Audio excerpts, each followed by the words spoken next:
दोस्तों नमस्कार। आपको 2021 नए साल की बहुत बहुत बधाई हो। मेरा नाम डॉक्टर महकार सिंह है और 2020 में हम बहुत सारी क्रिटिकल प्रॉब्लम में रहे हैं।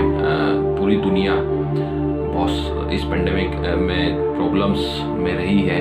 बहुत सारी हर आदमी के सामने अभी भी बहुत सारी सिचुएशन है।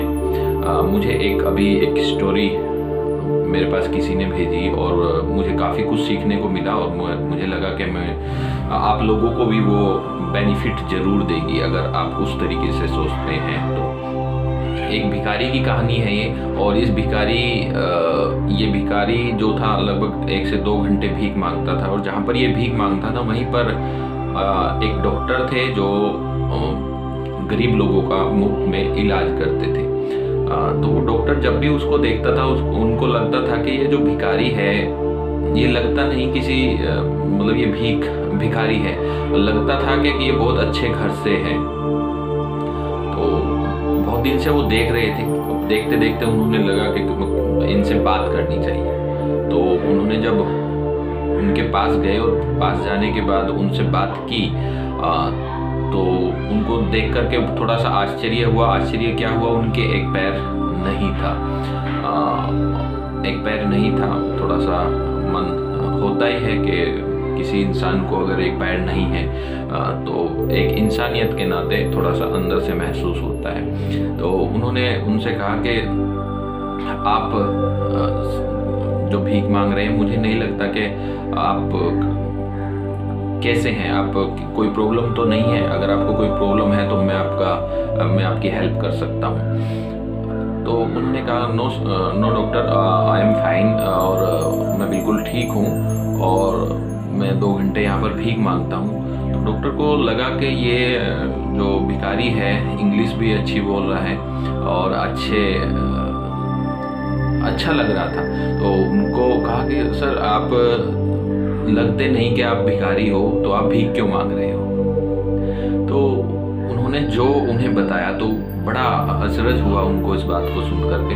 उन्होंने कहा सर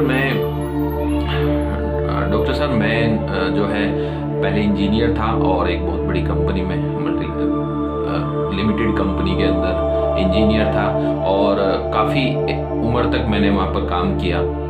लेकिन किसी एक्सीडेंट में मेरा ये जो बायां पैर है वो कट गया और कटने की वजह से अब लंगड़े घोड़े को कौन खिलाएगा।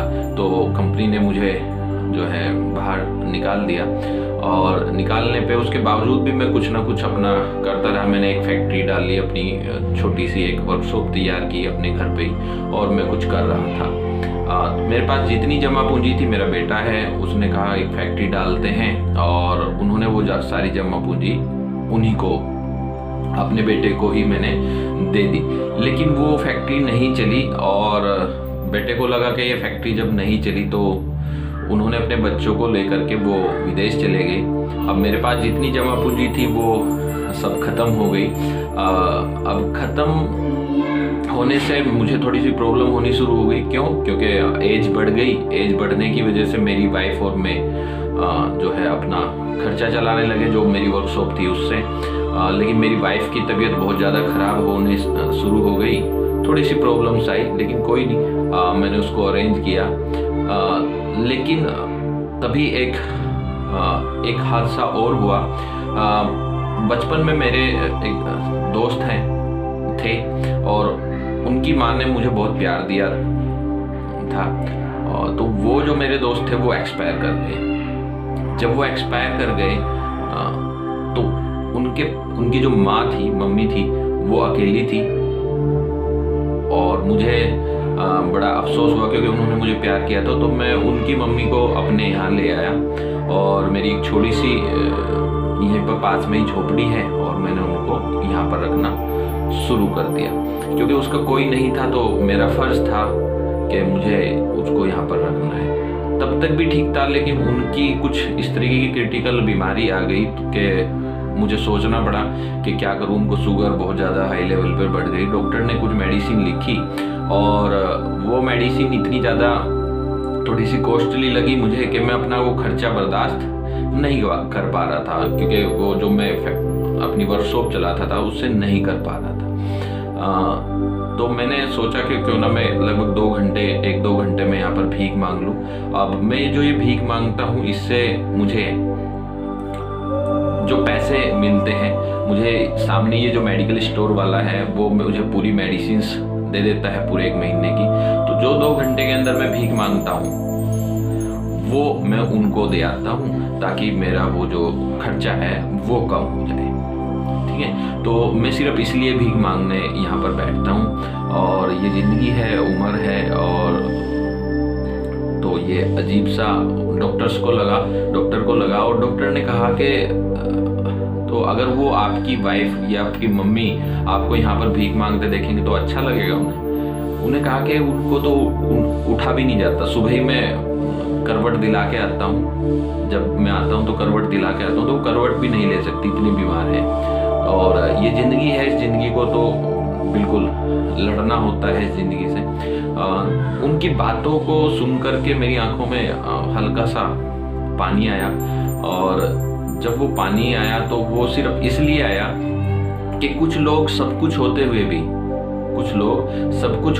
भी हिम्मत हार जाते हैं। इन 3 चीज़ों से मुझे मतलब इस कहानी से मुझे कुछ चीज़ सीखने को मिली। सबसे पहली चीज़ सीखने को मिली कि कुछ लोग जो है हिम्मत हार जाते हैं सब कुछ होते हुए भी, क्योंकि हाथ पैर सब कुछ है, शरीर है आपका स्वस्थ है, आपके पास सब कुछ है, लेकिन फिर भी हिम्मत हार जाते हैं। ठीक है, और कुछ लोग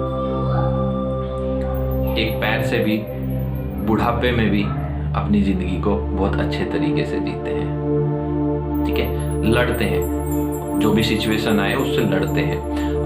अभी दूसरी चीज क्या आई कि हम अपने बच्चों के लिए बहुत कुछ करते हैं, सुबह से शाम तक बहुत मेहनत करते हैं, और किस लिए जोड़ते हैं कि हमारे बच्चे शायद हमें बुढ़ापे में हमें भी सहारा मिलेगा। लेकिन नहीं दोस्तों, आज का टाइम ऐसा नहीं है, और हमेशा कुछ ना कुछ ऐसा काम करते रहिए ताकि आपको जो बुढ़ापा हो वो इस तरीके की प्रॉब्लम्स में ना कटे। ये दूसरी चीज़ मुझे सीखने को मिली इस कहानी से। और तीसरी चीज़ इंसानियत सीखने को मिली। जिस पे अपने घर का खर्चा भी नहीं चला पा रहा था, जो बंदा अपने घर का खर्चा भी नहीं चला पा रहा था, वो दूसरे की माँ को अपने यहाँ पर ला करके उसकी देखभाल कर रहा है। तो ये इंसानियत है।